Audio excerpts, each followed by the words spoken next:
Welcome into the Takeup, everybody. Happy to have you guys in on this educational Friday here in rainy Pennsylvania, where I now reside. We are having quite a day today, but suffice it to say, I'm glad to have you all here to talk a little bit about some stuff I've been receiving questions about lately. Not that this is something we don't talk about all the time, shading, gradients, and realism.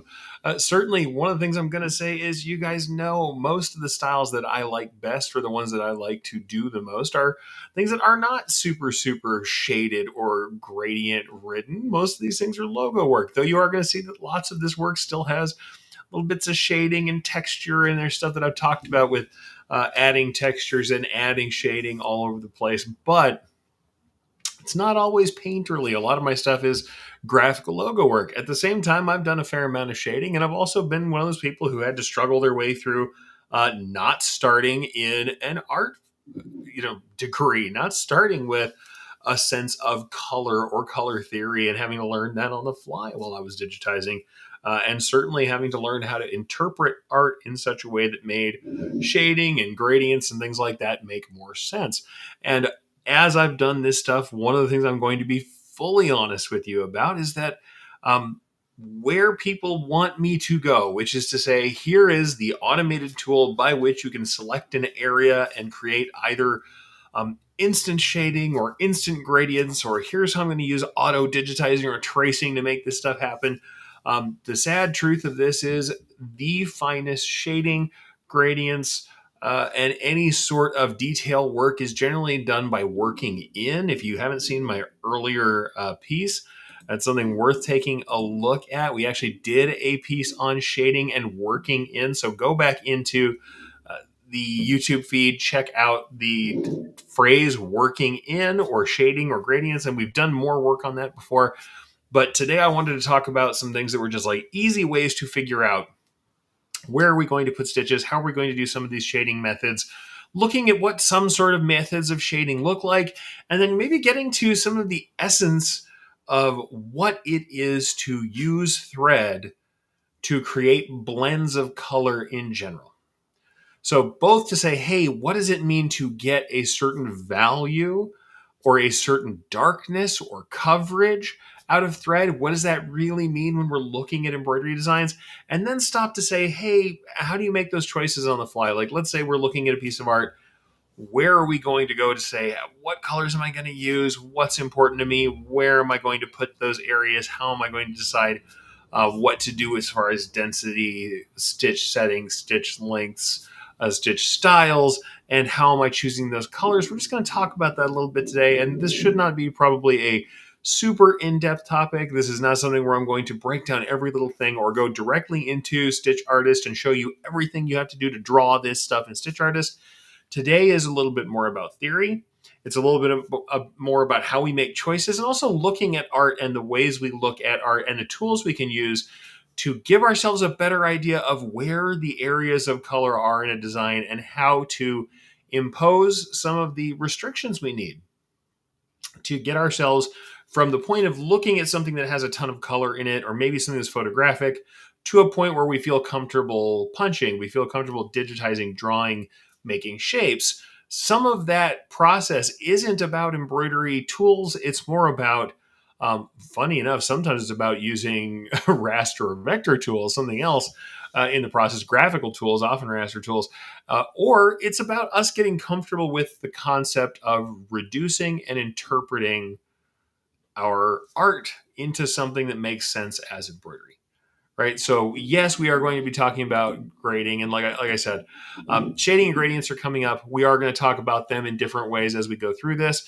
So this is the Q&A stuff. I'm going to kind of instead of take you to exactly the questions that I was asked, I am going to compile that stuff down and say, here are some things that keep coming up as I talk to people who have art that they're working on that they're having problems with, as I see people in general starting to digitize, especially when they start digitizing, not really understanding what the process is like, or honestly, not really understanding the medium embroidery very well.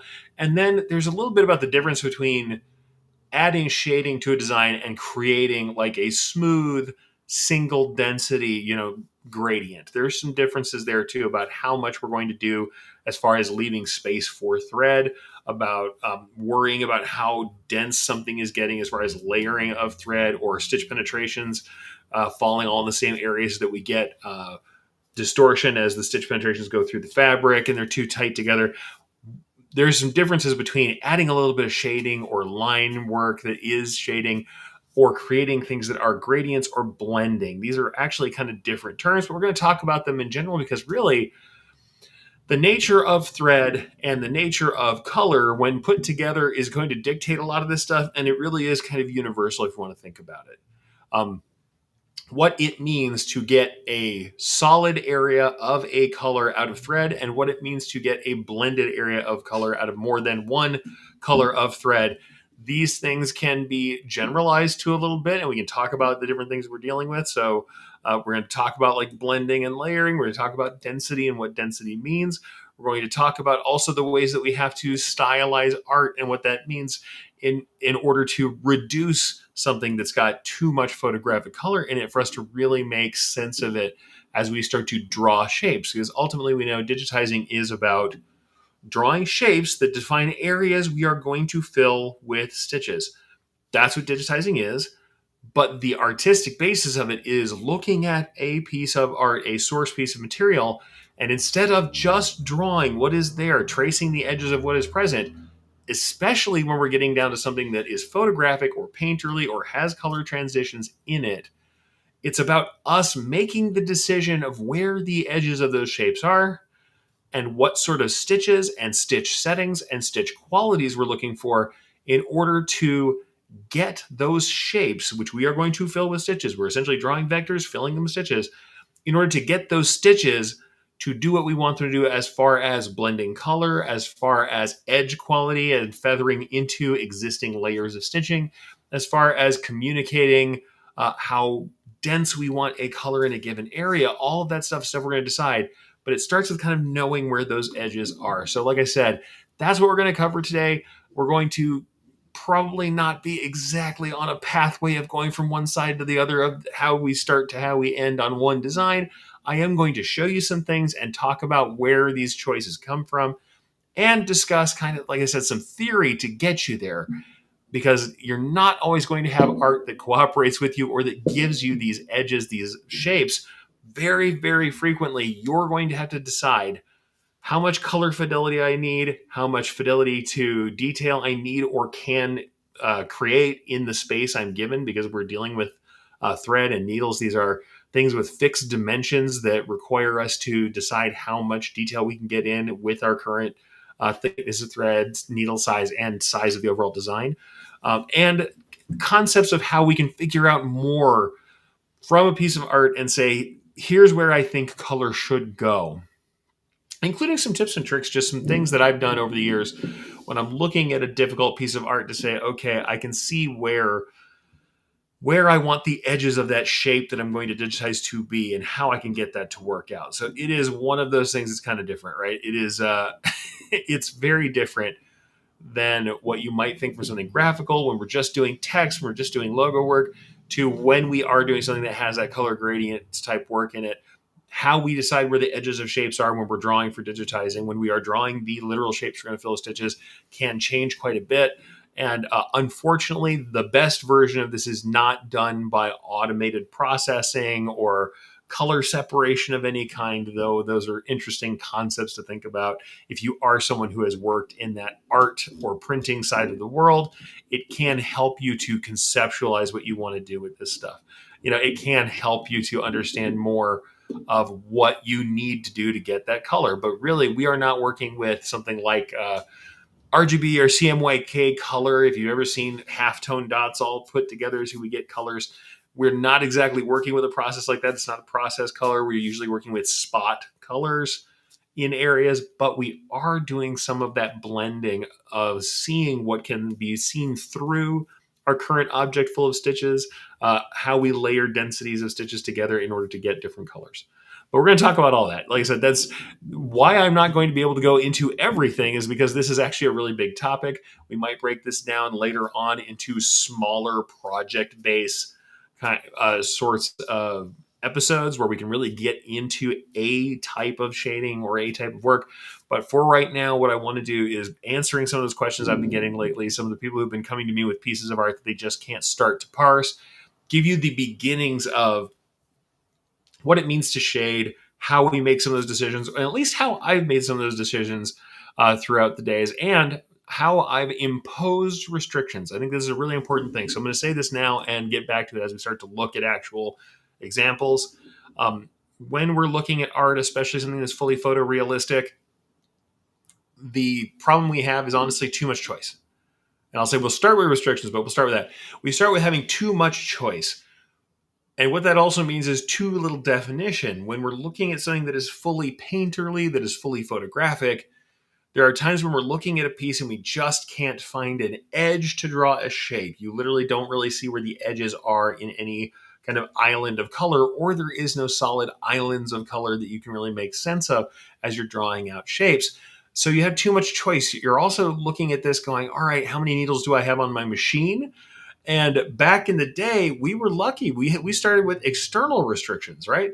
We started with restrictions, but when I first started embroidering, and this is the thing, in a commercial sense, you know that in commercial embroidery, it has to be efficient, it has to run quickly, it has to run cleanly in such a way that this makes money. We don't spend extra time on the machine. We're not putting more stitches in than we need to. And also, this means no more color changes than we need to. And so what this generally means is someone like me who came up at first on 6 needle machines and then onto 9 needle machines, a lot of my work, I will never use more than 9 colors. My mind, when I first look at a piece, I'm not trying to use 15 colors. My first instinct is to reduce the color depth and to reduce the number of colors that I'm going to use. Even if I identify more colors, I'm looking at this going, how can I get away with fewer colors? Can I use stitch angles so that I reflect light differently? Can I blend 2 colors to get a tone in between the two? What can I do to reduce those number of colors?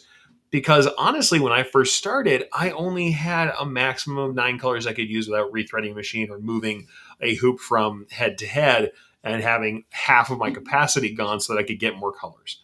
And I started out, my very first machines that I ran were 6 needle machines. So even more restriction, you'd have to stop and say, all right, I've got 6 colors unless I'm going to move hoops or rethread. What am I doing with this? And the chances of rethreading are nil. You're not going to rethread. For most logo work, that's fine. You're doing something a little bit more graphical, horsepower behind it. You're doing something that's more photographic. That's not going to work out for you. Six colors is pretty rough. But we started with those external restrictions, and that actually helped me to develop that concept of what I was going to do when I needed more color. I didn't always have those extra colors. And I think, honestly, when we're talking about people who come from the craft art, fiber art world into the commercial world, sometimes they have difficulty because when you only have 1 needle, you also have infinite needles. Because if you're used to spending the time to switch out colors no matter what happens, you're always rethreading no matter what kind of color switch you're doing, even if it is within a smaller subset of colors, then using more colors or stitching out designs that are made for 20 colors from the get-go, very photorealistic designs, it's more common. And so when you start to digitize for yourself, you may have too much choice. You might think, man, I can look at this design, and when I look at how many colors are there, I see all these different color variations. And if I pick a thread for each kind of color that I'm seeing, especially in something photorealistic or very painterly, I might have, hundreds, if not, yes, tens of colors, certainly. And maybe I'm used to designs that have 18 colors in them. Whereas somebody like me, I am going to impose an external restriction, but honestly, it's internal at this point because I do have a machine. Honestly, I'm using a 10 needle right now, but I was using 15 and 18 needle machines. I used them on ZSK that I had for a while that had a mass number of needles on it. We had 18 needles. That's virtually unrestricted as far as embroidery goes for a lot of stuff I was doing. And so for me, I could use as many needles as I wanted to get that done. I could have that many thread colors, but excess thread changes and constant threading.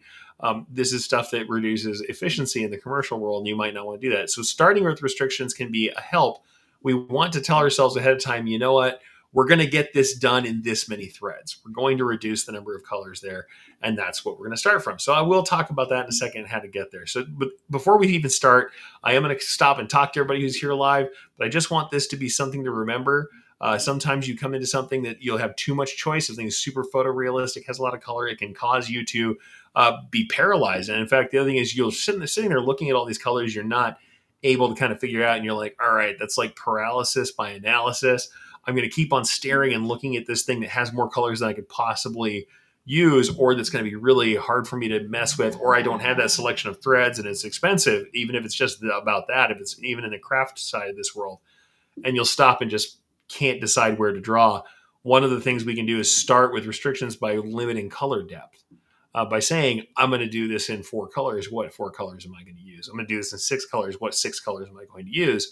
And we'll have different strategies by which we'll do that. But as you guys know, I like to talk to people live when they are here. So if you are here on the replay squad, by all means, fast forward through this for a minute. But I'm going to stop and say hi to some folks. You'll see some comments pop up. When the comments are over, I'll be back to the topic, and then I'll start showing some samples, some of my old samples, since this is actually, some of these questions are coming from people who are going back into my back catalog of shows and looking at my old samples, and some other just instructive samples and other people's work. So I can show you a little bit more about what we're talking about with this shading. But let's say hi to the folks who are here. Got Frank out in the UK, who always shares and helps and promotes. Good evening, Frank. Happy to see you here. We've got Susan coming in from Fort Lauderdale, Florida. Oh, here on the East Coast, like I am now these days. Very weird for this New Mexican, but hey, we're making it work. B is here from a frosty South Australia. Happy to see you here. Susan's here. Jesse, who often catches the replay. Thank you for saying hi, Jesse. How's it going? B says recovered. No. Very much no, not recovered from the move. Had a very hard week with a lot of difficulty between the move and house sale stuff, and we will maybe talk about that later, and maybe I will just stick to my embroidery shtick. But if I look a little worn out, or if I'm not as prepared as I intended to be, no, very much not recovered. We'll see how it goes. Hopefully, I'll be able to get machine and lab set up more this next week, and we can get some more cool stuff done. Cindy is helping out in the screen printing department, so I love that. Yeah, screen printing is great. I did a fair amount of screen printing and making films and all the stuff for that, and working the image setter when I was at a multi-decoration shop. People always think that I just did embroidery. I did a lot of vinyl and screen printing and sublimation too. Not as much screen printing though. That's the one I didn't pull squeegees. I wasn't on those machines a lot. Frank is coming in from Las Vegas on the way from home from a long RV trip. Well, take care. That's always tough. I definitely feel your pain on driving the RV around. If you guys weren't here last week, you guys know. Love to see you guys talking to each other. I'm going to scroll by some of that. Lisa Shaw, my compatriot of brilliance, is in, saying good afternoon from soon-to-be stormy Colorado. Yeah, we've been vacillating between too hot to live and too stormy to go out. So that's where we are here, but we're certainly making it work. Lots of folks here saying hi to each other, so I love that. Let's just see. We got everybody chatting, so that's nice. Love to see people chatting. Irene's coming in from Wisconsin. By the way, great work, Irene. Saw your stuff recently. Looking good. Good patch. Nice work and nice shading and color work. So lovely. Very nice. But yeah, and Carol says, I personify analysis by paralysis. Yeah, paralysis by analysis, it happens a lot. It is very difficult to get past sometimes. The thing is, it doesn't always have to be that way. But we're going to talk about some designs and say, there are different things that come up. There are ways that designs can be easier or harder, and it depends on kind of where we're coming to those designs from. Like, how do they work for us? What are they working for? Or what kind of, restrictions they have on them. You guys may have seen many times a design that I've done where I did for a big jacket back here. It's for a motorcycle club out in Albuquerque, or actually not in Albuquerque, but close to it, from Los Lunas out in New Mexico. And here's one that I want to talk about, because this is one of the ones people brought up, that they like some of the very basic blending that's here because it's very instructive for them. So I'm going to go ahead and pull this design up here. So this is the design that we're talking about. I'm sure you've seen it a million times. Unfortunately, the color depth on this is not as good as I would like to, because this is one of my samples. It's not the final sample, where I probably could have pushed the contrast between these two grays that are in here a little bit more. There's actually 4 levels of gray. But one of the things that I wanted to talk to you guys about with this piece is just some of the color depth and how that came about. The thing is, in the case of this particular art, there are both color depth choices that I made that were restrictive, and there are color depth choices that are just part of the art. Sometimes you get art that really is already kind of mocked up this way, that has some color breaks in it. I will say that when we look at our wolves down here, this actually has In the body, aside from the blue outlines, I will say this is something that has both a simplified color, kind of very graphical color shading, and it has different styles of shading. We have light density fills. We can see in the chest here, we have half and half densities. Where we zoom out, it looks like we've got extra blues here. We have a medium blue, a light blue, and a darker blue. Well, we don't. What we have is the lighter blue either in full density or half density blended in with the darker blue that's here. We do have outlining that's doing the work of just putting down the darker outlines here. And we certainly have some manual shading. You will see these loose manual lines and zigzags that are around in the face. Those are done manually, worked into the existing fill, so worked on the same angle as the fills and the satins that are in there, but those were dropped as manual individual stitches. Whereas if we look at this kind of grade work that's done, this shading work, this blending work in the chest of the center wolf, those are done with areas of fill, so full objects that are done in fill stitch that have a curvature to them, and once again worked into the lower layers. They have the same fill curvature at lighter densities as the background fill in the piece. So we have blue that's made of, we have a medium blue that's made of the two blues that are there, but we really only have two blues aside from the navy outlining. So two blues are making three blues. And it's pretty easy to see. What are we dealing with to make that third medium blue? Well, this is just blending. The most basic kind of blending, which is we have two separate layers of fill. It doesn't have to be fill, but it's whatever kind of stitching we're using, where we have two separate layers, and what we're controlling is whatever layer's on top or on the bottom, we're trying to let these layer together. In general, we're usually running them at the same angle. You can have opposite angles if you just want to see color through, but as you can see with my fingers here, the top threads will lay on top of the bottom threads and be more dominant, and they will stick up texture-wise. If we want them to truly fit, like grade together, to blend together or work like a gradient, they should be at the same angles to fall together and to blend completely. But the basic version of blending or shading like this, especially color shading, really is about controlling layering and density. That's really all this is. So the blending to some degree is about layering, because we know that we're going to run one thing first, one thing second. We can change those depending on what seems to be more dominant fairly frequently. Whatever we run on top tends to sit a bit higher, even if we leave room for it. And sometimes that can be where whatever color is on top can be a little more dominant or a little bit stronger. So order of color can affect it a little bit. Not as much if we're being very careful about having densities that blend together in order to make particular ratios of color, and we'll talk about that again later. But the other thing we're talking about really is density, and what we have to remember is that density is coverage. Density is how close together rows of thread are, and that means how much is it covering what's behind it, and it's also the value or solidity of that color, because it's going to blend with whatever's behind it. So even when we are on white or on the background color of the garment, we have to realize that just like engraving lines, just like a single color design that's done as if it is like engraving or a piece of pen art or woodcut, that the closeness together of the lines is how solid that color is, how much coverage it has. And when we start to put multiple colors together, that's how we get blending. That's how we get new novel colors from existing colors that are there. So the thing to really think about with any kind of blending and shading, very similarly, is that you are really just layering less than full coverage patterns of stitching. If you're trying to get a certain lighter density on the overall piece, you will be leaving room by having light density layers underneath that are offset. If you are just doing a little bit of shading on top of a fully solid piece, you will see more blend, more kind of sinking of the top threads if they're at the same angle, but you can also be shading at off angles or using outlines and shading in a dark color. How close together the lines of that color are is how solid that color is and how much of that color we're seeing, and the percentage of the color that we're stitching to whatever is behind it, whether that is the ground fabric or another fill, another color. So really this whole thing, when we're thinking about blending, gradients, and shading, so shading lines, outline work, gradient work, engraving work, blending two colors, it's all kind of on these same principles. Blending is really about layering colors. Density, which is the same as the coverage, which is the same as the solidity or value, the depth of value of the color we're currently stitching, and how that blends together. And when we're talking about layering, less than full coverage patterns of stitching.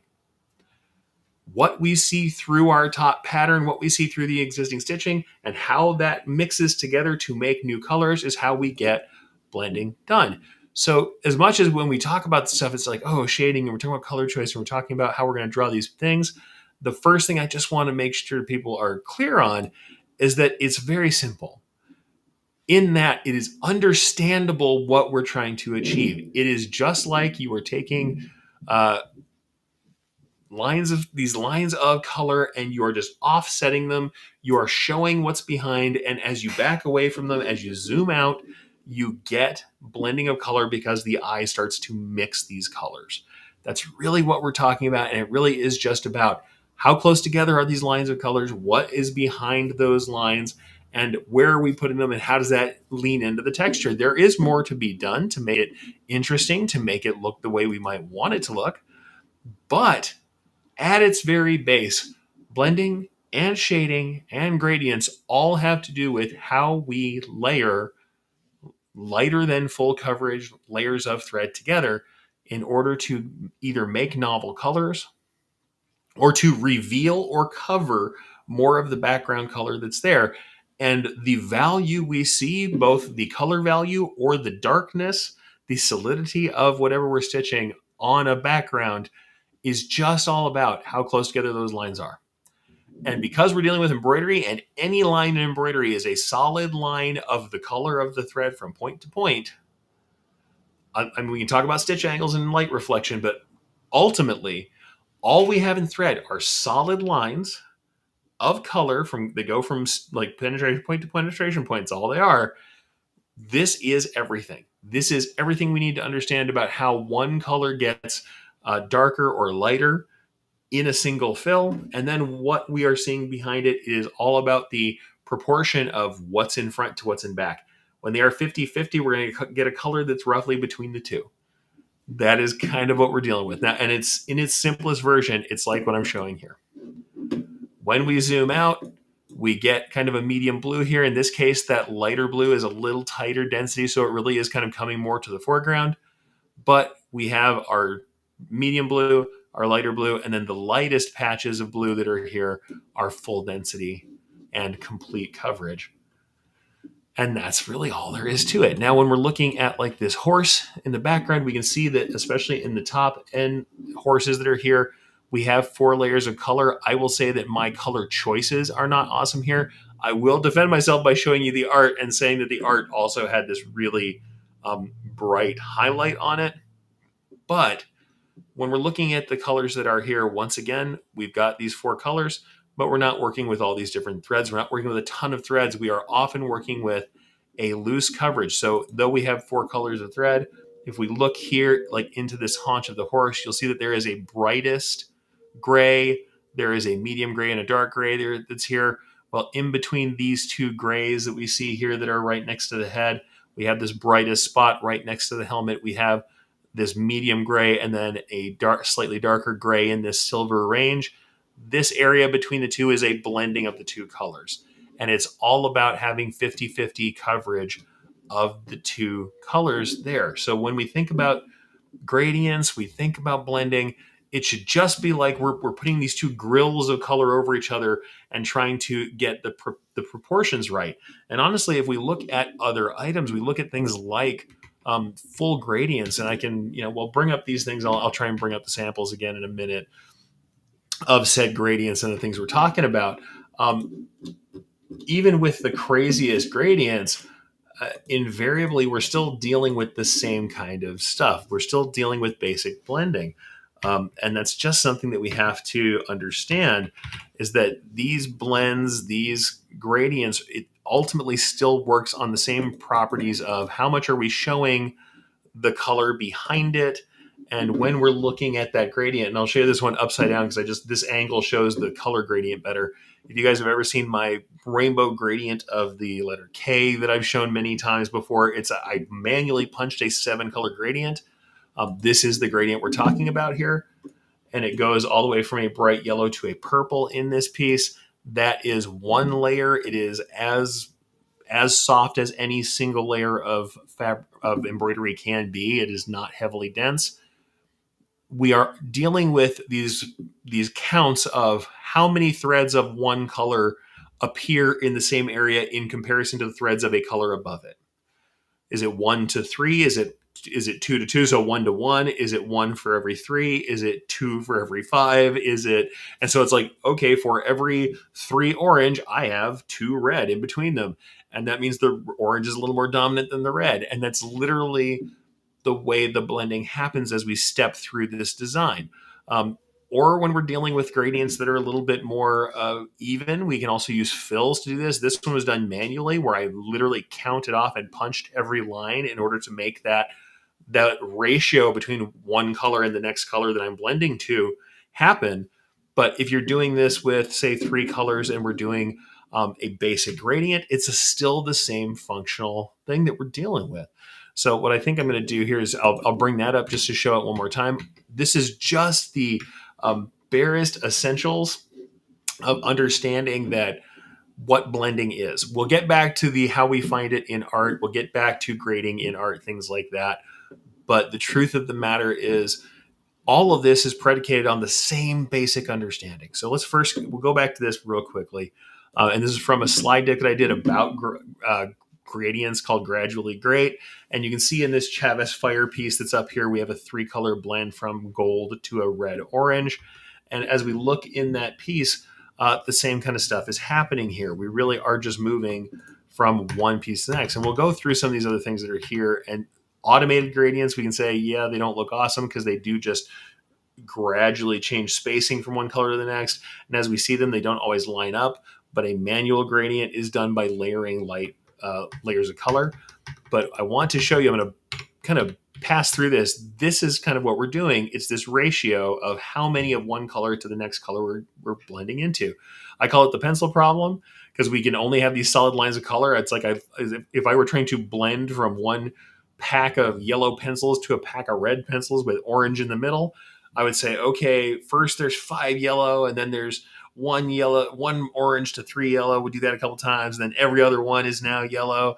And this is the same as me using light fills and layering them together to get to my eventual piece. So a quarter of this color and then 2 quarter density fills on top of each other, but with the spacing offset so that we end up layering into one full gradient of fill that is in each piece. So you can see it's just ratios. So gradients and basic shading, basic blending are very similar. It's all about how much space we're leaving in the current fill and how much are we seeing the color behind it, or are we blending in to an existing color to get there.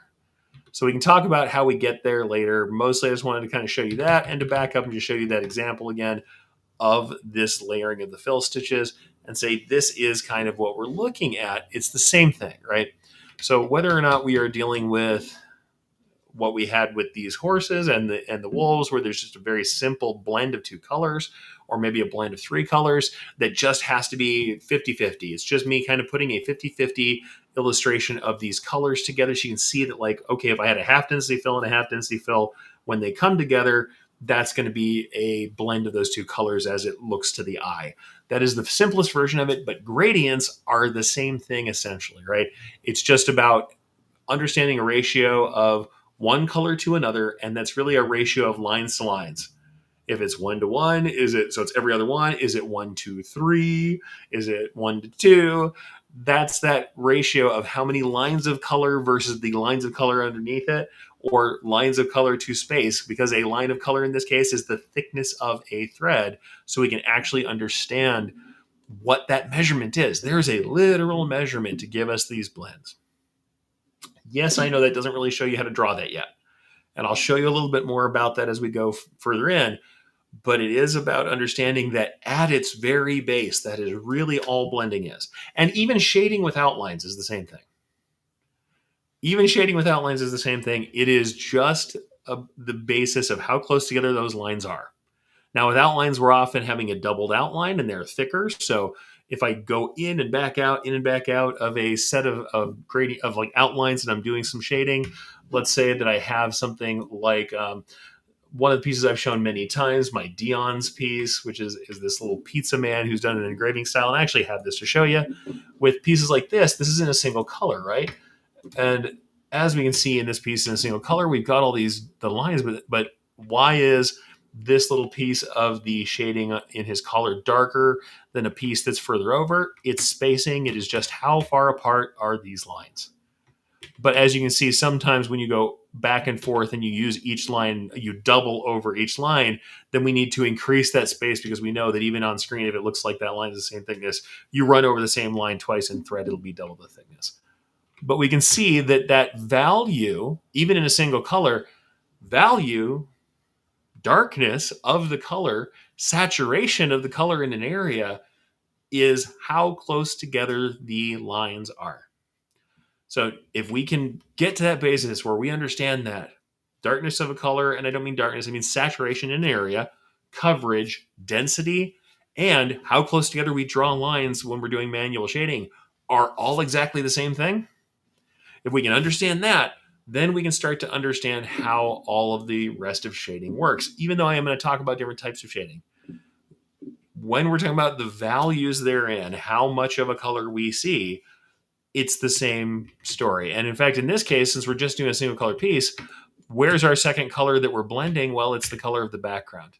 You can almost see this as a set of grays. Now, is this like a fully grayscale image? No, this is like a black and white image or a fully, duotoned image. Maybe it's like it is just black and white or black and whatever colors behind it. But if you squint at this thing, if you look at this thing from any distance, you get different values depending on how close together the threads are. That is how we get those different values out of that one color. Well, same thing really goes into process when we're talking about these values here as well. It's how close together things are and how much they're showing through.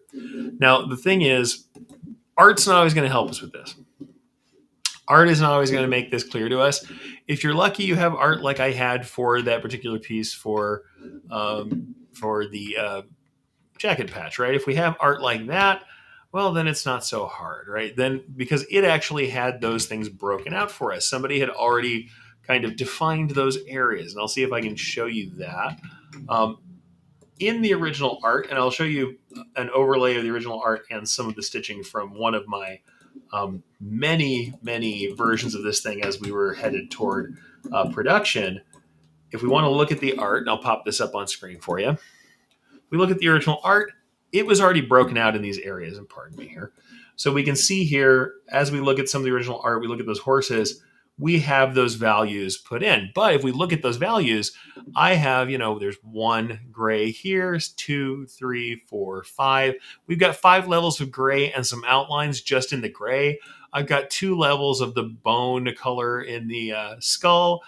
I've got multiple levels, 1, 2, 3, 4, 5 levels of maybe blue in the wolves, even in a very simple piece like this. And we actually have a darker charcoal gray, and we have maybe a medium charcoal that's happening over here. It's not quite the same in the mains. We have all these levels of gray, and I'm going to look at these and probably say, all right, that's more threads than I'm probably going to work with. So when we get over here to the actual digitizing, what you'll see is that I am blending. I am going to use one lighter area of low density drawn in to represent this other gray. We don't have to represent every color. Now, like I will say, I will say it was a little chunky, and sometimes when I'm looking at the embroidered result, I get upset with myself at how chunky that contrast came out. But if we look at that contrast here, very obviously it was present in the original art, and so that contrast is there. But we can see I have these full density patches. If I go ahead and kind of put this on in the center of the screen, you'll see that this stripe here, the stripe next to the head, and the stripe 2 stripes over, those are solid. You can see they're full density. Whereas in between, you're going to see a half density, a lighter density blend of the lighter color over the darker color of gray to create a third gray in between them. That's the basis of blending. That's the most basic way it happens. Now, in this case, my shapes were there. You can see the edges of the shapes are very detailed and defined. I didn't have to do too much work to find those shapes. They exist. Certainly, I had to make some decisions about how many grades of color I would put in, and certainly in some areas, like the reflections on the back of the mirrors that were here, the rear view mirrors, and some onto the handlebars. I didn't include every part of the colors that were in the handlebars. Same thing in the wools here. I had extra layers of color that I decided not to necessarily render. But if we look at the final piece, we still get very similar renderings, and we're still seeing a lot of what we had in that original art. But the edges are pretty well drawn for me. The sad thing is sometimes you get art where it's really not. Sometimes you have art where it's not drawn for you at all. And I'll actually show you kind of a illustration I've done to that. There's a piece that I often show with this wonderful big crane on it. And this is that's what the final piece looks like. You'll see there's a little bit of shading that's under this piece, and we've got two different golds. We have like a really bright yellow gold on the left-hand side here, and then we have a darker gold underneath. Well, you may ask yourself, well, where did I get that from? I started from a photograph. And certainly if you're looking at something like this, you're looking at a photograph, we have infinite yellows. I mean, we have a tremendous number of golds I could take from this. When I'm starting to select these golds and figure out how the golds and yellows are all going to kind of factor into this piece, I can't just look for the edges of those pieces, right? You can't necessarily just say, all right, here are the areas, here are the yellows, here are the golds, and they all exist exactly in this space that where I intend them. You don't necessarily have those choices. So you have to kind of impose some restrictions. But what I'm going to say is there are always shapes to kind of help us out. If we're looking at this piece, I can start to look and say, all right, I do have clean edges. I have some lines where the shadow starts on the edges here. I'm going to omit some of them, though. I'm going to have to simplify. So one of the other things we're certainly going to learn as we work on this stuff is that we often have to stylize things. We have to choose a style and work with it. In the case of this particular piece, oops, I'm grabbing my wrong. Hopefully I'm not messing that up. There we go. In this case of this piece, I went with something that's fairly graphical. You can see that I'm not electing to use 15 golds. And in fact, if we look at me making my selections here, what I do have, I've got a few golds. I have a very bright yellow. I've got a medium bright yellow. I've got a darker gold, and I have a more rich gold than that I'm going to use for some dark shading. I certainly have black outlines. I've decided to go kind of graphical, and I do have a final black outline, but you will see that inside the boom, I have elected in several places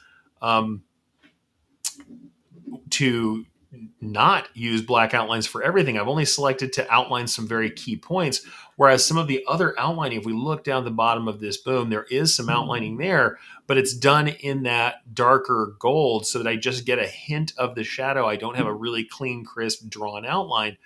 And we use that darker gold inside some of the insets. But what we can see is it really does follow structures that are there on the piece, but I'm not doing a full gradient underneath the boom. Why? This is because I'm stylizing. So even when we see a piece that has these completely full gradients, that has complete photographic color where we have, hey, we've got the chrome inside the wheels. Part of the thing was on this piece, it wasn't that important to the customer to be seeing reflections of the gold from the piece inside the wheels. So what do we have in here? Oh, the wheels are silver. That's it. They're just silver. They have yellow hubs, but that's it. There's no extra involvement in this piece. And it's a jack and back piece. Could I have done probably some reflection there? Yeah, I'm sure I could have. And in fact, if I think about it, if you look at our friend here with the motorcycle, he's got light gradient or a light blending of blue and a loose zigzag of blue on the back of the chrome pieces on the bike that are essentially reflecting. We've got gold, or not gold. We have the gray, the darker gray, and the blue blended together to make a chrome-like reflection of the area behind him on this piece, which is actually a little smaller than those wheels. But when we're talking about what we did for the crane piece here, it just wasn't as important. So when we stylized it, we stopped and we let things go. Not everything is as important as everything else. And so we have to decide sometimes that we don't do all that. So what do we look for as far as structures to find our shapes that we draw is we look for natural edges. We look for those natural edges that are there. We draw on the natural edges. We think about stitch direction, stitch angles. In the case of this piece, I have a stitch angle that's going up and down, so going vertical on the upright side. This kind of angle here on this plane of the boom, and then under the boom, I have the stitches going on an angle that's across, that goes kind of perpendicular to that angle that's facing us. And that stitch angle also helps us get a different reflection of light off the piece. So it's using light as well as using that darker color that we ended up with underneath the boom. So we go to both the color that we're seeing in the piece, but we're also stylizing it. You'll see that though this is a little more buttery gold, they wanted a really bright yellow. I brightened up that yellow a little bit on darker colors. Could we have gone a little more buttery? Probably, but they like the brighter yellow. Also, this matches their logo. You can't quite see it, but this marks down here is that brighter yellow. Well, I wanted their yellow crane to match their yellow for their logo. And you'll see that though it's not entirely perfect, we see this kind of shadowing, this shading that's over here right on the front of the piece. It's following body panels. We can say, all right, maybe I'm not going to render every part of the shadow of, the mirrors shadowing down on the piece. I'm not going to render everything that's there. I'm not going to show every line, every detail. However, where we see this shadow under the front of where the cab starts to bend down, where that angle changes, I'm going to draw those lines and I'm going to make an area of that darker gold that follows the front of that, and also let the brighter gold be inside of the oversized load banner. Because if we look at the original, the oversized load banner, though it's in this faded state, you can see behind my run sheet, it is in that same yellow and it does not get quite as dark as that dark angle that's facing away from us. So we're looking at real structures. We're looking at the colors that are there, and we can select colors that are there. That's the other thing we can do is look at this piece and say, all right, if I'm really concerned about those colors, those thread colors, then what I can also do is go into this original art, look for some of those critical areas in each piece and say, all right, some of these critical areas in each piece, I'm going to say down here, I'm going to get my color eyedropper in my art software. I'm going to pull this into like my graphical software. I'm going to grab an eyedropper and say, I'm going to grab one nice dark color from it down in here under the boom. I'm going to grab kind of the medium bright yellow that I'm seeing on the side of this piece. That gives me two. I'm going to get one much darker yellow that's going to be for doing outlines in the darkest piece, maybe down inside of the shadow. I'll select one here, or maybe up here in the boom where there's these hollowed out areas. I'll grab a color out of that, and we'll get as close as I can in my thread charts. And in case you haven't noticed, these little bitty spools, these are not real spools that come from the manufacturer. And by the way, pardon me for the road noise you guys are getting right now. We might have to change the hour of this show now that we're on the East Coast. We are in rush hour while I'm doing the show. Sorry about that, folks. So you can hear that in my neighborhood. However, you look at this piece, you can see that I'm going through these colors, and these colors are off of my rack. Those little spools, those are spools that we wound up ourselves for our production. So we have these examples, and you can see why I love these little spools. You can see the high shine in the center of it, and then you can see the color as they fall away the way that they do in satin stitches. So we can see a little bit of how light's going to play on those colors as well, because that's another way we get additional color is by changing the stitch angle, and our stitch angles change the reflection of the light. But when we're making the selections for color, we can literally just go to the art and select a few of those colors, start to make up a palette, and then match them as close as we can. And I would say by eye under natural light to the colors that we have on our thread rack. And having little wrapped samples can certainly help with that. But how we select it right from the art, but we make judicious selections and say, all right, I'm going to break this up into fewer pieces than I need to. I'm not going to do every single color that's here. And I'm not necessarily on every piece that's photographic going to try and render it as a full gradient. You're not seeing any big full gradients here. You are seeing something much more graphical, much more cartoon-like. We have some outlines, and we have light and dark planes that follow the body panels, the planes on the actual item. So part of the other thing we're doing is we're looking at pardon me, guys, I'm grabbing my wrong part of my screen again. We are also looking at we're looking at the art here, and as we look at this art, we are thinking about the original thing, the object we're trying to depict, and say on the real crane there is a kind of angle of the body here. There's an angle of the boom here.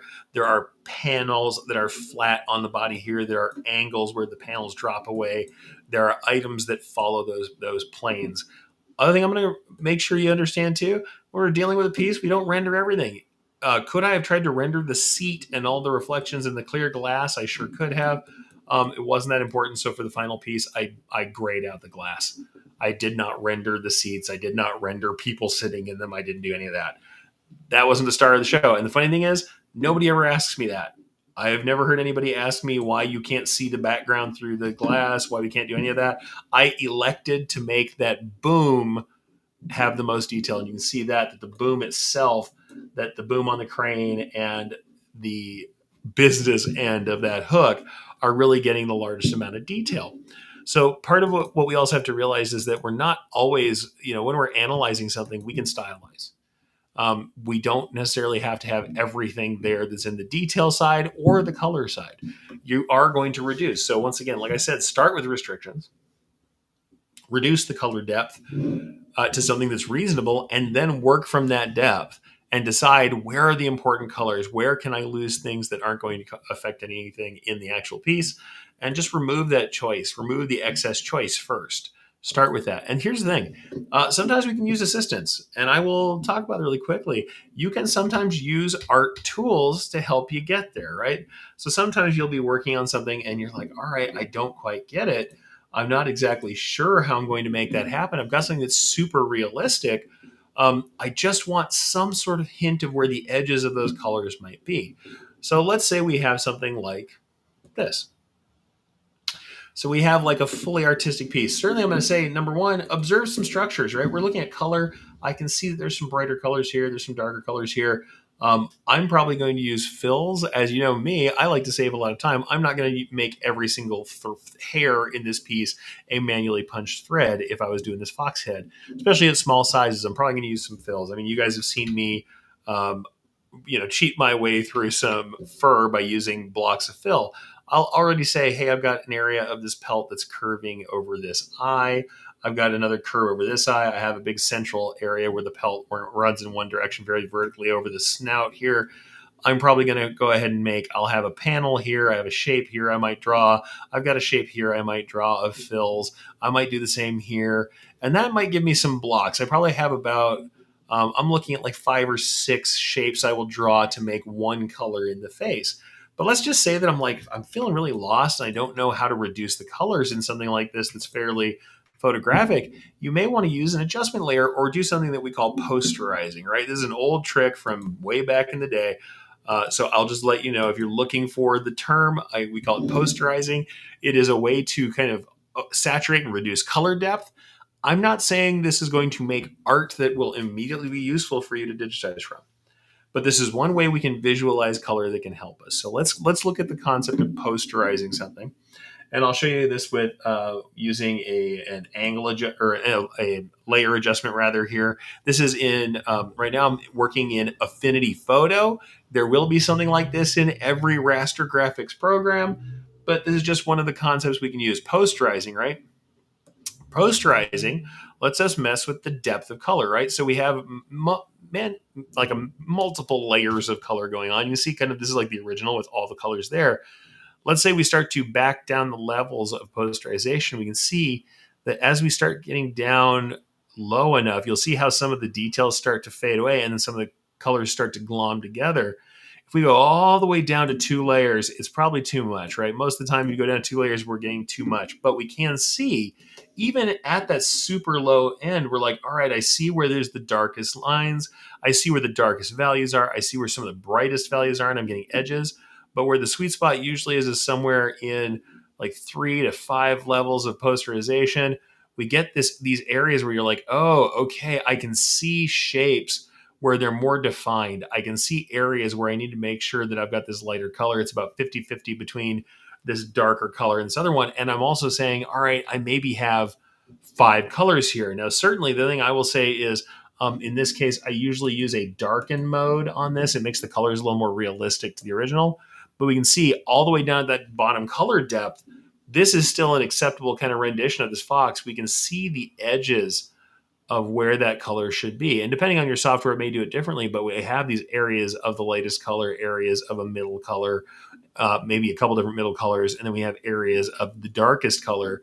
And then we can also kind of tweak by going back and forth through these layers and say, all right, how much more color do I want to add? And I can see these shapes start to rise up out of the image. And it gives us more of an idea what's going on. Because if we would look back at something at the original depth, it's just so many colors that we might not see it. But if we start to look at it in that lower color depth, in that posterized depth, we can start to get some distinct shapes that help us to say, all right, if I get a couple of layers of depth in here, I now can say, all right, if I'm going to run this in 5 kind of levels of the ruddy orangey fox color, I can say, here's a highlight color. I've got maybe 2, 3 orangey ruddy colors. Then I've got a couple of shadow colors and a black. If I go through this step of posterizing, I might even output more than one of these images. I could layer these in my software, bring them into my digitizing software, and say, all right, this gives me an idea of the edges of the shapes I have to draw, these little islands of color that I'm going to be going back to work with. And certainly I'll go ahead and put my own head up here and posterize it. It doesn't work as well with every kind of range of colors. Sometimes it does better, sometimes it does worse. But let's go ahead and just posterize my head. And you'll see this also works with skin tones. Is the tone normal? Maybe not. We'll use the darken layer again. But in this case, I think it does really give you some really good insights, because if we look at the original depth, I mean, there's already some shapes here. You can see where the edge of my brow is.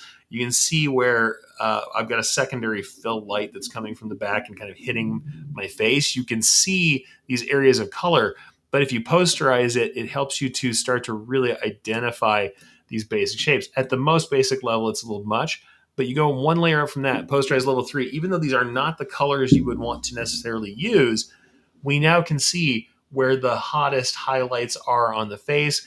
We can see a secondary color that's here, and we have 2 skin tone areas in between that we can blend between. And then we can also see, unfortunately for me, some of the brightest whites in my beard, and we can adjust back and forth and get some of those shapes to see where it makes sense, where we see some of the shadows in the neck, and it gets you closer to the shapes you would have to draw in order to get the solid areas of color and to see where the blending is between the layers. And in fact, if we zoom in here, though these colors are not the final colors we'd want to use, in this case, because we're so low on the depth, they get kind of wacky at the low depths. We want to go up a little further in the color depth, you might see something a little more natural. You can now see, okay, I've got these fairly defined edges, and I can see where maybe my mid-tone is going to be where the highlight will be in the cheek, and then maybe I've got another color in between those that I'm going to work out as the kind of upper middle tone, and then maybe I can work in a dark color that also might be good for outlining or working into the hair. And that's the thing. If you really are having trouble visualizing it, posterizing an image can give you ideas about the shapes of these shadow outlines, the shapes of the highlights, and what the blend areas would look like between if you need to draw them, especially when you aren't given, as you have in like this art, a very graphical rendition of it.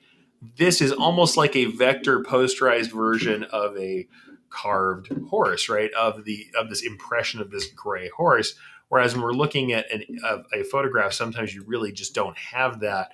But if you elect to use posterization, you can get something closer to that by playing with that color depth and kind of giving yourself those edges. Like I said, you don't necessarily use this art to digitize from it. It's not always the best rendition of the art as it is, but it can get you closer to what you need to do when you're trying to simplify it, when you're trying to stylize it. So posterizing is a tool that is useful. So like I said, if you are looking for it, look for a posterized setting, and the color depth slider is generally going to help you figure out where you're going to get these shapes. But truthfully, depending on the art you're working on, sometimes this stuff is really best done manually, and it's not something you necessarily need to use those tools for. Some of the stylizing is just about doing this stuff yourself. It's about simplifying and maybe outlining or working from that, and it depends on the style you're working on. Another piece that I have that's kind of in that similar vein, I did this piece for a mining company, and I'll see if I can show you that as well. Hopefully I've got that where I can pull that up. And this was for a company called NMMA. I'm going to kind of show you the process on this. This was me doing something like that, but manually. And it's just me looking at it. It's a very simple piece of a bronze statue that was done for a left chest design that went with some text. People have seen that, but it's one of the ones where they ask me, how did I decide to do this stuff? And in this case, I just did it by eye, right? I looked at it and I decided in this case, I did draw some artwork, some simple artwork to get there. But let me just show it to you and we'll talk about that really briefly. I did a stylized outlined version of this, right? So if we're looking at this piece, the original art is this bronze. And if we're zoomed into that, we can certainly see that it has lots of values, but they're fairly distinct. Could you select a ton of different bronze colors to get there? You absolutely could. You could try and render a lot out. This one's pretty low resolution, the original art that I was given, but it is a photographic piece of art. The thing is, when I'm looking at this piece, it's going to go on the left chest. I'm going to look at this and go, all right, I'm going to render this in maybe 2 colors. And in the case of this piece, I thought, yeah, I know that it makes it a little flatter, but I'm actually not going to blend. And you may just decide, you might elect to just say, I'm going to just reduce the color depth. I'm going to use outlining and maybe a very small amount of shading if I decide to use shading, and just go ahead from there. And in this case, what I did was I ended up with just 2 colors. And I decided to do these 2 kind of colors of bronzy golden color. And I just drew these shapes. I drew the shapes just looking at the highlights and deciding, all right, yes, there might be a third color in the shoulder here, but I'm really just going to try and encapsulate the brightest brights and a little bit of the colors that are in between the brightest brights and the overall kind of mid-tone. Does it make it look a little less deep? Yeah. The rear arm here does look further away because it's darker, but as a left chest design, this works pretty well. And we can see, though I do have it too yellow in the colors that are here for the stitch results here, you look at the final piece as it was run, and we do have a bronze and a gold, and the gold looks like the rubbed, polished area on the piece. That really was pretty effective, despite the fact that there is actually no blending really almost at all. The only real blending we're seeing is, as we can see here, there are some loose manual stitches for shading in the plate, and it makes the plate have some blended lines, and those lines follow the curvature, the roundness of the plate. The other thing we will see is the outline color was used down here to add a dark shadow to the plate where it kind of fits into the hand. I could have done more of that shading, but I elected not to. And in this case, the real kind of way to work with this was not to do a ton of shading. It was to simplify and outline. And when we simplified and outlined this piece, the other thing that happened here was that I did manual shading. And manual shading, fairly often, we're not blending by trying to put multiple layers of color together. This kind of blending is just done right on top of the full density background, because a few lines of stitching on top of full density fill are not going to cause problems. Or these, which are satins, by the way, looser satins. All of these bright spots are satins, aside from in the hat here. We have a couple little areas that are not bright, not satins. They are also shinier because these satins are unbroken stitches, though they are looser in density, to show a little bit of that blending, just a tiny bit of that jaggedness blends into the background of the bronze fill area behind it. And so in that case, pretty, like I said, is it as deep perhaps as this piece up here? No, it is not. But in this case, I just kind of did it by eye. Though if we decide to look at it, if we kind of look at the bronze that we have over here, I will go ahead and just do the posterize trick I showed you to show that it's not that far from what we did here. Now, what I will say is different about stylizing, simplifying, and outlining is that I did some things like I enhanced the face. I really paid more attention to the mustache, and very intentionally made decisions to enhance outlines in areas that were more important to the composition for me, that I thought made the statue look more like the statue. So let's go ahead and just posterize for the heck of it. We're going to show you an adjustment layer here, and I will posterize the original image, and you'll start to see that it's very similar to what I ended up with. If I posterize it all the way down, and let's go ahead and go on that darkened version here, you'll see that the bright areas are very similar in shape to what I did on the other piece. And in fact, if I posterize out to like, I would say to the third layer level here, that this third or fourth depth, it looks very similar to the eventual result. So, like I said, if we look compared to the original, once we start to posterize it, it does kind of compress those colors and squash them down. And I think it looks a lot more like the result than you might expect. So it can help you visualize that stuff. But sometimes, honestly, if something is simple enough, we can see those shapes, and we don't necessarily have to be messing around with filters or posterizing. But when I see this posterized version of it, and I look at what the brightness looks like, you can see that I am seeing some similar stuff. However, my desire to stylize this piece meant that instead of losing so much in the face here, I enhanced the face and tried to make the face look more clear and impressive. And I think that actually was the right call, because in the final logo, the face is very present. You can see the mustache on the miner in a way you wouldn't if you just tried to work from the posterized piece. So we have to know when the piece itself kind of calls for us to make a decision, not to follow something like an automatic posterization. It really, those tools are interesting and they are useful in helping us visualize stuff. But ultimately, we need to understand that this is a representation of the original art, not the art itself, and that we are really making that version of the art. And in making that version of the art for embroidery, we should take into account things like, hey, the face is important. We are an association for miners, and this character, this bronze statue, is of the miner that we are named after, and we ourselves are miners, and we are looking at this historical miner, like we, the customer, we are looking at this historical miner as important as part of our history. We're going to want to see the face on that. That's a person. And so putting more detail in the face, brightening it up a little bit, even though that's not what the original art looks like, probably the right call. You know what I mean? Probably the right call for that piece, and indeed more impressive to the eventual customer than if I had just gone with something that was more accurate to the colors that were there. So there's always the part of this that is also our judgment as people who are making these interpretations for embroidery. So, like I said, it's a tool that can help us. It's something to look at and something to think about. But as I always say, it's always up to interpretation, and sometimes that desire to interpret is, can be because we want to reduce our work into something, but also it can be in order to enhance the piece. I mean, like I've shown you guys a million times this cover I did for Stitches magazine. It has a couple of these things in the process. It has both shading and blending. So I'll say the blending that's very obvious. If we look at the greens here, I was working on a 9 needle machine to do this piece. Number one, first, color depth reduction. I talked to them about this. I thought that the piece on the left was too busy and flat. And so I wanted to reduce all of the background horses to grayscale. And you look on the right hand side, those are all reduced to a grayscale.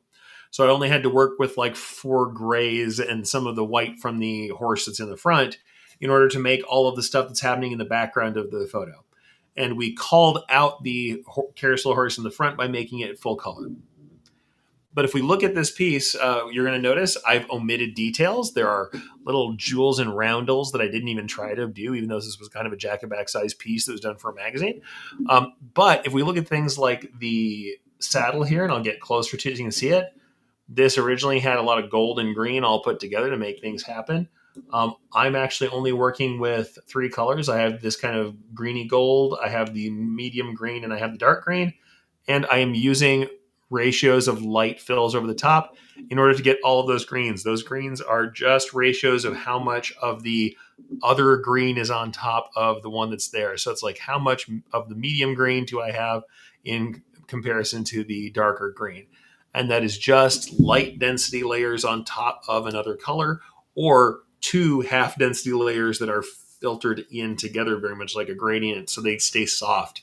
Most of this work, you're going to see that I like to leave room in my basic base layer, the layer underneath, for the layer that goes on top to sit into, just to make things softer and run nicer. But we've reduced the colors. There are only 9 colors of thread in this piece. Yeah, it's pretty squashed. I have the background grayscale and whatever else, but there are enough colors on this piece for that to look a little impressive at 9, And certainly, if we look more at that green on the saddle, those are made of layers of light blended fill, right? But the other thing to look at when we're looking at this piece is say that I did not shade everything. There's some light shading in the neck that I didn't shade. What did I do? I used curved fills to bring out light reflection.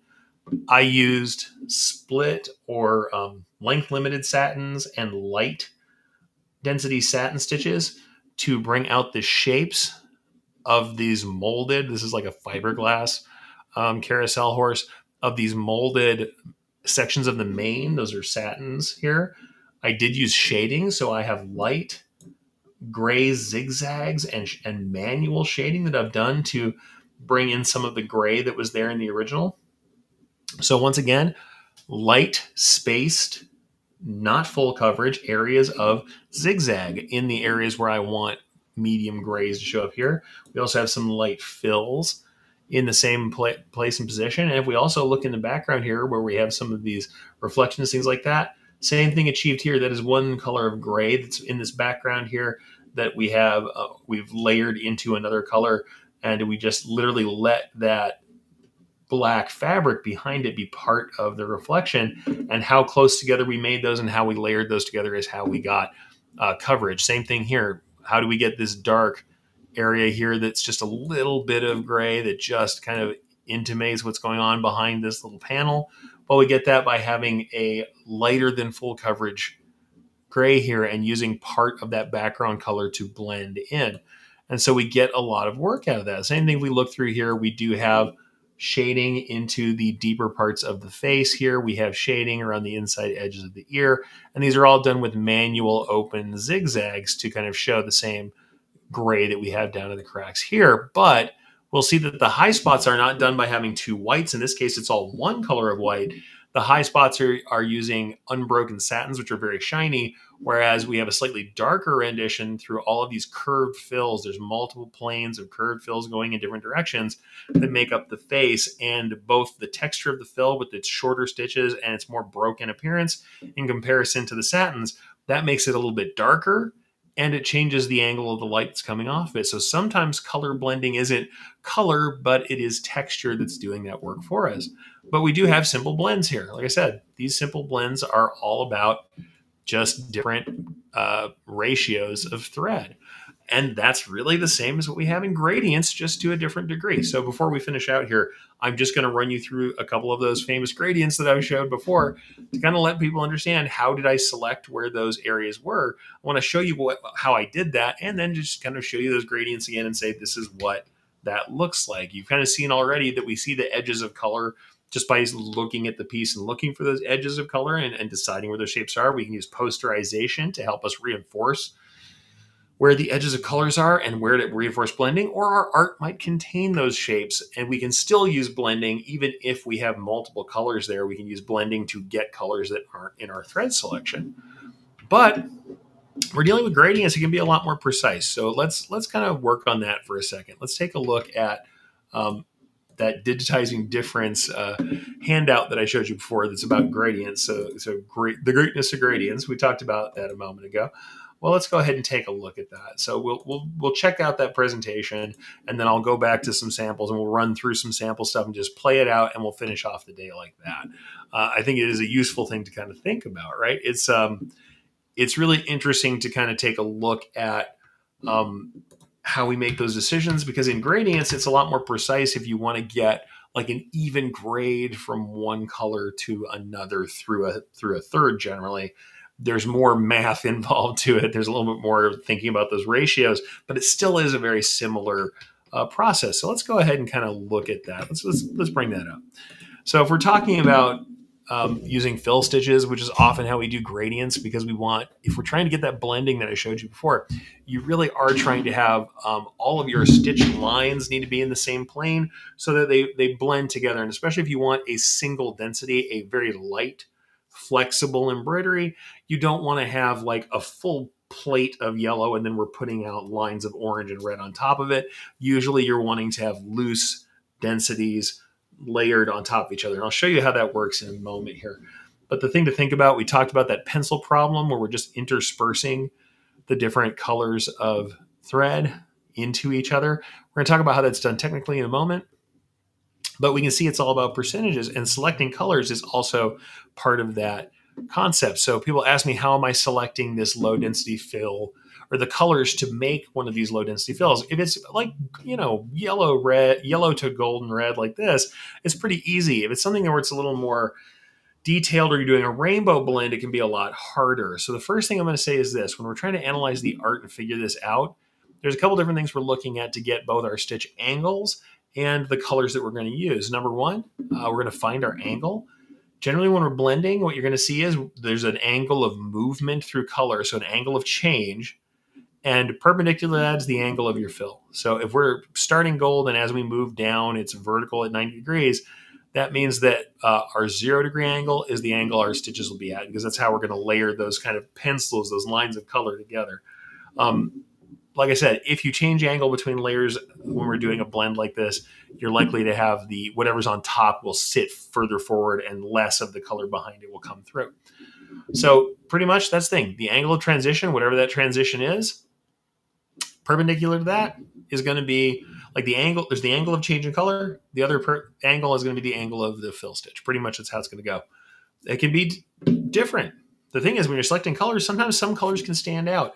If it's a fully even gradient, maybe there's not too much of a standout. Otherwise, you might find some big bands of color that are very simple to see, especially on poor quality raster art. The funny thing is you have big wide bands of color like we have in the center of this K here, and you can kind of exploit them and say, I can see these colors that are really sticking out to me as like, these are important colors. This big band of the pink up here, I have a band of the orange in the center, I got maybe a band of the yellow down here that's really important. As it goes into the purple, I may want to kind of grab those colors and think about them. But if not, if you have a completely even gradient, this is what I'll often do. I'll look for that angle of change, and I'll just take myself, I'll draw a line and little boxes on that line.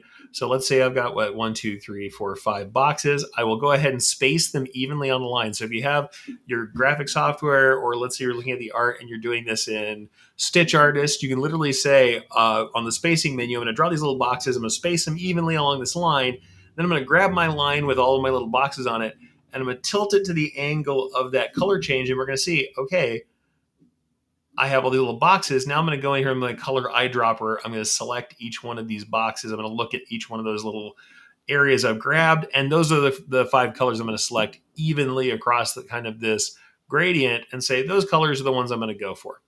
And then I'll go to my thread selection and say, how close can I get to these and does it make sense? And then I'll look for things like, okay, I got to get them inside the right family. Are they about the same value as these are? Are they as warm or as cool? So does it lean more toward the reds and yellows? Does it lean more toward the blues and the magentas and the cyans and blues? And I look at those colors and see in the family of colors as I transition, when I have 2 colors close together, do they clash too much? Are they close enough? And do they match close enough to this selection of colors I'm trying to get? And you can see less contrast is going to make for a smoother blend. So if we look at this, those look like some pretty bold colors that are here, and a pretty bold change from the entire grade. If you look at any pairs here, this purple has got a little warmth to it. This pink that's coming up after that pinky purple, it's got, not only is it closer to that purple than you might otherwise think, it's a little cooler, and we go from that cool into the warmer colors. And even in that middle pinky, orangey pink that we have here, it's a little bit, there's still a little bit of coolness in it, but it starts to get warmer. And then this orange here is not full on fluorescent orange. It still has a little bit of that subdued color to it. And then we get into the gold, and the gold might actually be a little hot, but we only have a little bit of that gold. So it's really not endangering it too much. We are really being careful to keep these transitions where you look at any pair and the pair is not so far apart from each other that it stands out, where we will just see a really bright line where we start to introduce the first line of the next color that goes in there. And then we just divide the area up. And let me go ahead and get my head out of the way. In this case, you're dividing the area up. And if we look at it with fills, you're saying, all right, in this section, it's going to be 100%. If we had 2 colors, and in this case, this can be within a 3-color blend, you'll say, I want to use these 4 steps to get there. Inside of this block here, it's going to be 100% of my first color. Then by the time I get down to this block, and these are evenly spaced lines that break up this block, I'll say, all right, 75-25. So 1 out of every 4 lines will be the new color. And then as I go down, now we're 50-50 inside this block. Every other line is my other color. And then we start to switch back where now it's 1 to 3 and then 0 to 4. And if we look at that gradient, that's how we actually divide it up. And we use fills to create that. So let me talk about that, right? So here is the 2 techniques are either building with fills or manually. And I'm just going to go over it quickly. This is done with the 25% density fills. Each one of these blocks has 4 pieces of fill in it, 4 objects. So we have a area of the yellow, an area of this orange, and an area of the red orange that's here, and it's layered together. You can see each one of these takes up a little less space. Why? Because they build up to make one small solid area of each color. And then there's an area where there's 3 to 1. So as we overlap it with this one, some of the orange starts to get introduced. And then each one of these goes further and further out. We can see they're larger and larger from the right to the left because they start to reach into the other color blocks. So let me go ahead and actually show you that piece. And though I've shown it before, I think this is still instructional to say we're just trying to get that ratio between those colors together. So let's just go ahead and take a look at it. Like I said, I know I've shown this many times. If you're new here, you haven't seen it, it might be something instructional to you. If you have been here for a while, now that I've talked about this concept of the ratios and that all shading, all blending is about these ratios, I think it might be a little different for you. So let me see if I can try and grab that up. Hopefully I've got that. Thought I had it loaded up, but now I don't know if I do. Give me just a second to grab it. But like I said, it is something that's worthwhile to kind of think about. Here we are, the Chavez Firewood F example. So just the letter F out of that big piece, right? So if we're taking a look at that piece, all I'm just going to try and illustrate to you is how these layers are built. I'm just going to scroll through this and show you. So we have our first fill. Actually, the first thing we have is an underlay that's in a middle tone. I just like to do this if I'm on a dark color and I want to offset it. So like I said, let's see this. And then what you're going to see first, if we're trying to make that blend, the first block of color is in the middle tone. It is 25% density, and it covers up any area where there might be orange. So up at the top and bottom of this, these are going to be feathered into areas that are like one thread of orange for 3 lines of the next color, either the yellow or the red orange that are down there. But then the next quarter density fill comes over, it fills less of the area, but you can see it makes for any area where that the second quarter density fill has been, is now 50% orange. If we go to the next one, there's the third fill. You can see now that they are 75% orange through this smaller stripe. So 3 lines of orange and then a gap. And then the last little fill of orange, and I'll go ahead and grab that back. The last little fill of orange makes an area that is 100% orange. That is at full density, at 0.4 or 4 embroidery points of density right here in the center line. So we've layered 4 fills together. When we get up to this center area, that's 100% at the regular density we'd expect a full fill to be. So 4-point density, all in orange in that center section, but you can see we've left room for other fills. So now we walk through the red and we'll see that at first we just start putting in one line. This is a quarter density fill. It's going to go over any area that there was red. Then the second one is going to fill in all the areas that should be 50%. Then fill in all the 75%. And then at the very bottom, it will fill in the 100%. And now we have 100% and then of the red at the bottom. Then we do the same with the gold. Now what I'm going to say is there's a lot of travel stitches that happen around the edges. So when you see something done like this, the edges are almost always going to have a solid outline on them. So once again, 25%, 50, 75, and then 100% yellow. And that's how we get that gradient.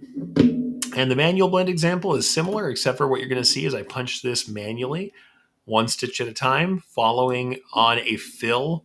I made an idealized fill in just a solid color, and then I used it to count off to say, okay, here's one line and then skip 2, 1 skip 2, 1 skip 3, 1 skip 3. And I manually set up that same sort of gradient, but I punched it one stitch at a time. And you'll just see that we transition from how far apart things are. First, there's an underlay, but then you'll see it's like, okay, we're at full density through here in the first color, and then less density, less density, less density, but manually.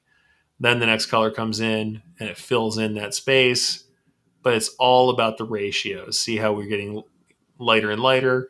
Then the next color comes in, fills to full density, and then back out lighter and lighter. Next color, next color. But when we zoom into any one area, what we'll notice is if we zoom really tight, you can see, okay, here's that area where the pinkish area starts blending into the orange. Well, what do we have here? 1, 2, 3 lines of the pink, then 1 of the orange, 1, 2, 3 of the pink, 1 of the orange. And you can see that as we get further down, what do we have here? Oh, every other one. 1, 2, 1, 2, 1, 2, every other one. And then as we go further out, we're like, oh, wait, now it's more of the orange. It's 1 pink and then 3 of the orange. It's all about ratios between the two colors we're blending at any given time. And even in a gradient that looks like this one, right? And we do have that picture again of what that eventually looked like. At any given time in the gradient itself, only two colors of thread are interacting with each other. So yes, I know all of that sounds pretty complicated, but in the end, you can also see that it really is a fairly simple process of understanding when we're talking about any kind of shading, right? Any kind of shading, what are we really looking at? Essentially, we're trying to get two colors to blend. We are deciding how close together, how saturated, how covered any one color is, and how much we are seeing of what's behind it, whether that's the fabric or another fill or anything else that's behind it. We're deciding how much we're covering that through density or through individually drawing our lines closer or further apart.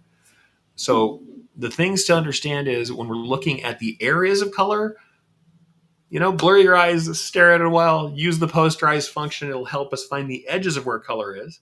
Know that when you need to use a color that you don't have, let's say I've selected to only use 6 threads, but I've got 8 colors and I have a place where 2 colors are coming together and I can see that that's passing through that, we can blend those two.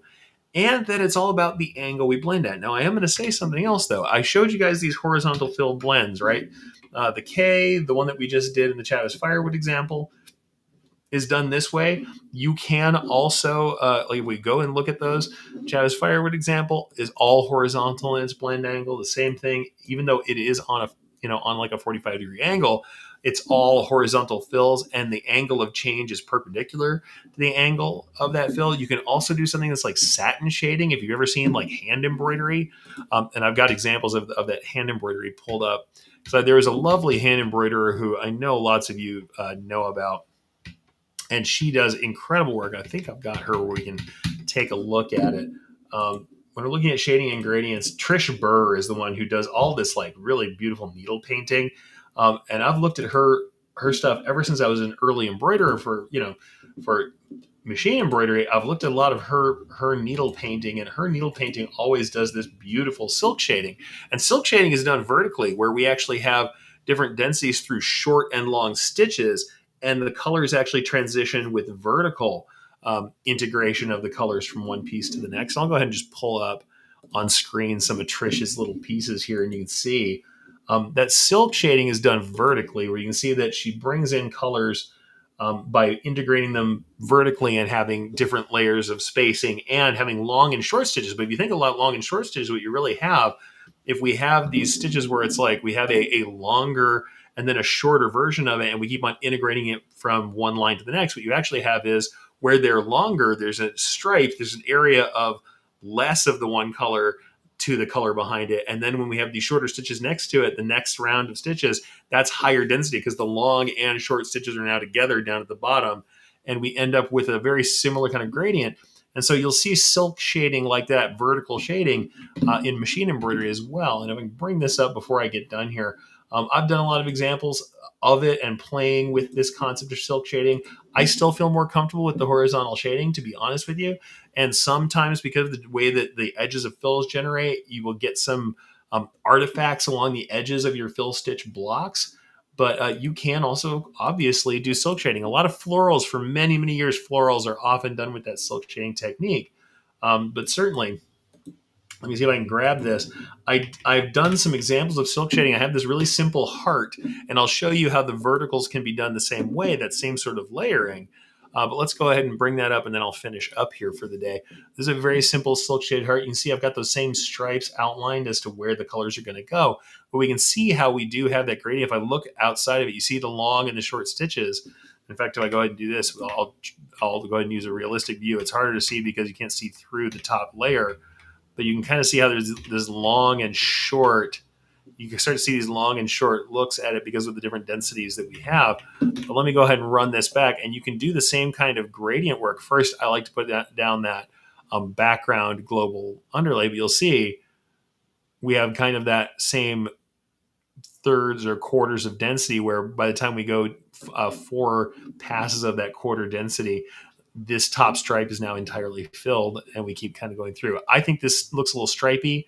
Sometimes the generation on the edges of the fills can cause some weirdness as far as getting that blend. Usually that's why I will do my middle color last on these, but you do sometimes get a little bit of chatter at the edges where it's still very nice to put a border on it. But it is interesting that you can also use verticality in that fill and still get that same kind of transition by doing this kind of, as you can see from the first one, kind of a short and long routine. And in fact, maybe I'll go ahead and blow out that piece if I can. That first, let's take out the underlay so it doesn't confuse our eyes quite as much.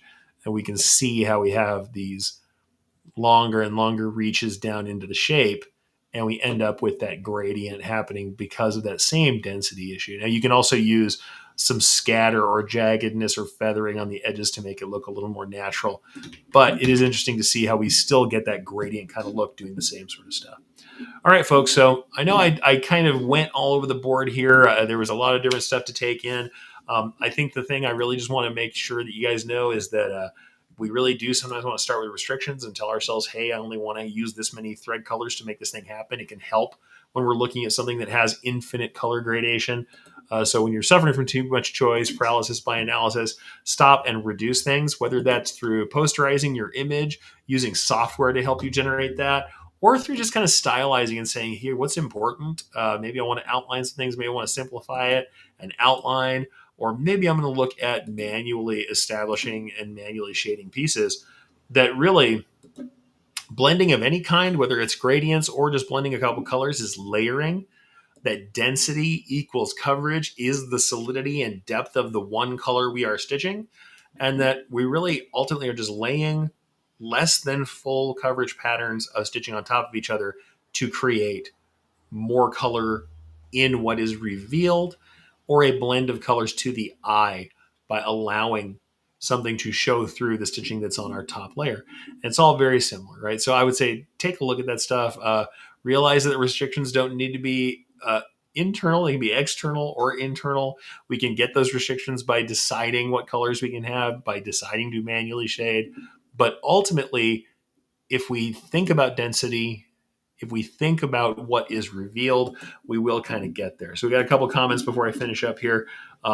Love this stuff, but yeah, go ahead and get a couple comments, and then we'll go ahead and let you guys go. First, B says, don't let me throw you in words. You don't look at things that close. I was criticizing my own design. She said, look at it at arm's length.